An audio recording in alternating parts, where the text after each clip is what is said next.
La entrevista.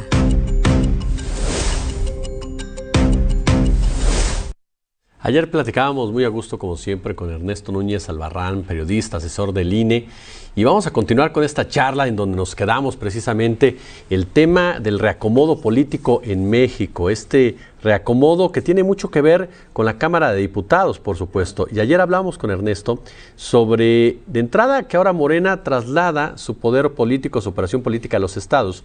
Pero, ¿qué pasa con la Cámara de Diputados? Ernesto, ¿cómo estás? Hola, ¿qué tal? ¿Cómo estás, Jesús? Un gusto. Oye, pues de entrada, para quedarnos, para reiniciar donde nos quedamos, la Cámara de Diputados. La Cámara de Diputados, muchos habló, tú y yo lo platicamos en su momento, que era la joya de la corona de esta elección del 6 de junio. Finalmente, ¿qué entendemos de esta situación de la Cámara de Diputados? Hoy que, por cierto, el PT y el Verde dicen, vamos completamente con la agenda de la 4T, en donde el PAN, el PRI y el PRD señalan, no vamos a aprobar nada que mande el presidente sobre estos temas torales de seguridad, elección, en fin. ¿Cómo entendemos el panorama en la Cámara de Diputados, mi querido Ernesto? Pues mira, lo primero es bueno, primero una disculpa porque me agarraste atorado un poco en el tráfico y por eso no te estoy aquí en el coche, pero bueno, más allá de eso, lo primero es ver los números, Jesús. Morena trae más o menos con las estimaciones, no están asignadas las plurinominales porque hay que esperar a que termine la fiscalización, las probables impugnaciones en algunos distritos, pero con lo que hoy se tiene de los cómputos distritales, hay una proyección para Morena de 199 diputaciones de las 500, más 43 del Partido Verde, y el PT estaría llegando a 39. Esto le da a la coalición, digamos, de la Cuarta Transformación o afín al presidente López Obrador, le da un total de 281 diputados. Es una cosa importante, no es la mayoría calificada que se requiere para una reforma constitucional, pero son 30 diputados más de los que se requieren para aprobar presupuesto de egresos y leyes secundarias. Es decir, es una mayoría importante de la cual, Jesús, hay que decir, no gozaron ni Ernesto Zedillo en la segunda mitad de su sexenio, ni Vicente Fox, ni Calderón, ni Enrique Peña Nieto. Esto le da al presidente López Obrador un margen de maniobra muy importante para la aprobación de sus presupuestos de egresos de los últimos 3 años del sexenio. Esta es una mayoría importante, técnicamente se le llama mayoría absoluta, 250 más 1, que no mayoría calificada, que son 2/3 partes, es decir, 334 diputados. Esta mayoría se construye con el PT y con el Verde, pero ya han dicho estos partidos que irán a algunas reformas, pero no a todas. Te pongo un ejemplo, Jesús, muy rápido, pongo el ejemplo al auditorio. En la legislatura anterior, donde había la posibilidad de tener una mayoría calificada, el PT y el Verde no acompañaron a Morena en una reforma que parecía fundamental, que era la reducción del financiamiento público a los partidos políticos. Esa que era una prioridad de Andrés Manuel López Obrador, de Morena, que presentaron 2 veces la iniciativa, nada más y nada menos que en manos por medio de Mario Delgado, que era el coordinador, y de Tatiana Cloutier, que era una diputada muy importante en la 64 legislatura.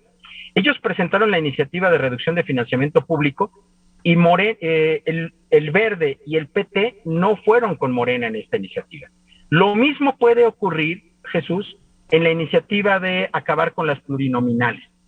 Si yo te puedo casi apostar hoy, 17 de junio de 2021, que el Partido del Trabajo y el Partido Verde no acompañarán la idea de Andrés Manuel López Obrador de acabar con las plurinominales, por una simple razón. Si no fuera por plurinominales, Jesús, el Verde y el PT tendrían hoy en día, en la próxima legislatura, una fuerza de 10, 12 diputados que no les serviría realmente comparado con lo que van a tener. Van a tener 39 y 43 diputados. Entonces, yo creo que de entrada esa reforma de los plurinominales no va a pasar en esa mayoría, en esa nueva mayoría. Y como esa podemos ir pensando en otras. Entonces, el presidente sí tiene un margen de maniobra para los presupuestos, para reformas legales, pero no para reformas constitucionales, como sería una reforma que buscara acabar con las plurinominales, por ejemplo. Claro. Oye, Ernesto, otro de los temas del reacomodo, la oposición, por ejemplo. Ayer escuchábamos a Jesús Zambrano decir, yo no soy lacayo del señor Claudio X González. Mucha gente señala, bueno, a final de cuentas Claudio X González fue el hombre que logró aglutinar, o al menos el rostro que logró aglutinar a lo que fue PAN, PRI, PRD en contra del proyecto de Andrés Manuel López Obrador. ¿Cómo queda esta oposición? ¿Qué tanta injerencia crees tú que tengan personajes como X González, como Gustavo de Hoyos, en el comportamiento del PAN, del PRI, del PRD? ¿Se desdibujó la partidocracia ante el empresariado? Mira, desde 2018 es algo que hemos platicado con otros colegas allí en la octava. 2018 significó digamos, un colapso del tripartidismo tradicional. Es decir, esta fuerza de PRI, PAN, PRD, a la que nos acostumbramos durante décadas, que eran los partidos dominantes en la etapa de la transición, fueron los partidos constructores de la transición. Incluso cuando López Obrador era dirigente del PRD, en 96 se dio una de las reformas políticas más importantes de este país. Pero bueno, ese tripartidismo se acabó en 2018. Lo que estamos viendo, parte del reacomodo, Jesús, es que en 2021, la elección de 2021 viene a confirmar que ese tripartidismo se acabó y que lo que hoy tendremos será una nueva distribución de fuerzas políticas en la Cámara. ¿Cómo quedó la coalición Va por México?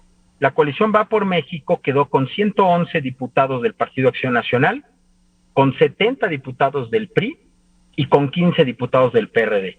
Eso es el resto de la Cámara, lo que no tiene Juntos Hacemos Historia. Por ahí hay 23 diputados de Movimiento Ciudadano.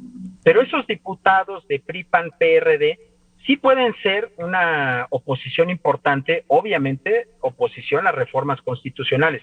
No van a poder oponerse a un presupuesto de egresos o a una reforma legal con la cual necesite solamente 250 más uno de los diputados.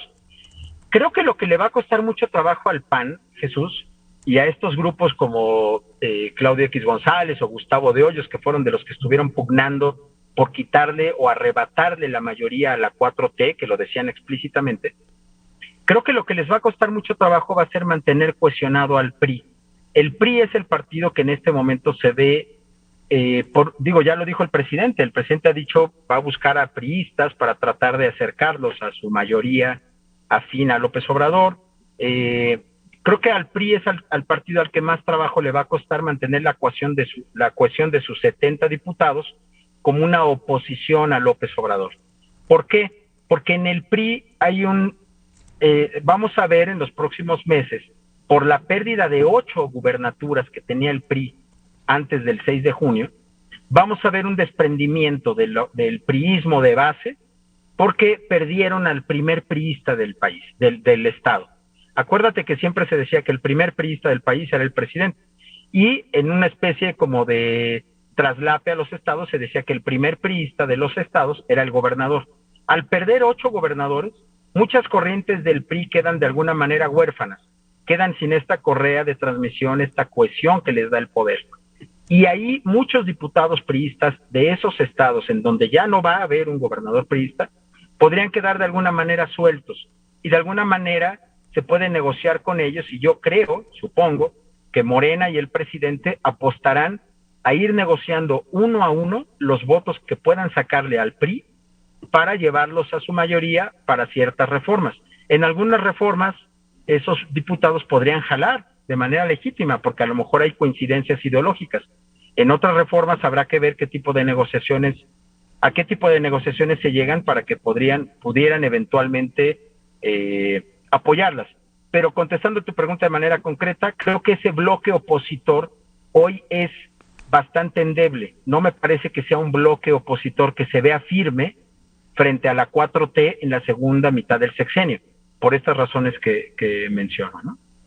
Mi querido Ernesto Núñez Albarrán, siempre es una delicia platicar contigo aquí en la octava. Te envío un fuerte abrazo y paciencia en el tráfico, hermano.